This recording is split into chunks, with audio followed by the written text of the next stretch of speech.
গুরু না পেলে কিভাবে জ্ঞান লাভ করা যায়? ভগবান শ্রীকৃষ্ণ বলেন, তদ্বৃদ্ধি প্রণিপাতেন পরিপ্রশ্নেন সেবয়া উপদেক্ষন্তে তে জ্ঞানম জ্ঞানীন তত্ত্বদর্শিনঃ।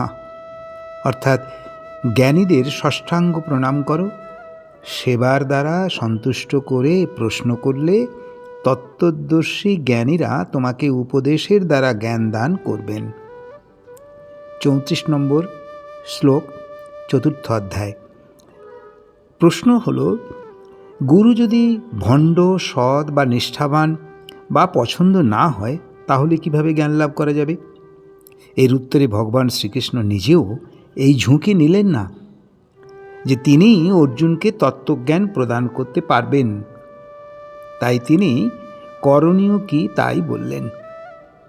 নহি জ্ঞানেন সদৃশং পবিত্রম ইহ বিদ্যতে ত্বং স্বয়ং যোগসিদ্ধি কালেন আত্মনি বিন্দতি। অর্থাৎ ইহলোকে জ্ঞানের মতো পবিত্র কিছু নেই।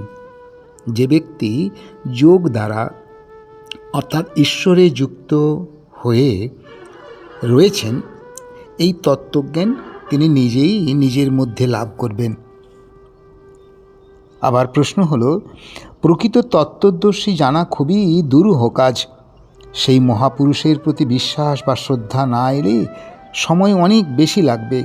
সারা জগৎ ঘুরে ঘুরে প্রকৃত আদর্শবান গুরু খুঁজতে সারা জীবন ধরে নাও পাওয়া যেতে পারে। তাহলে কি হবে?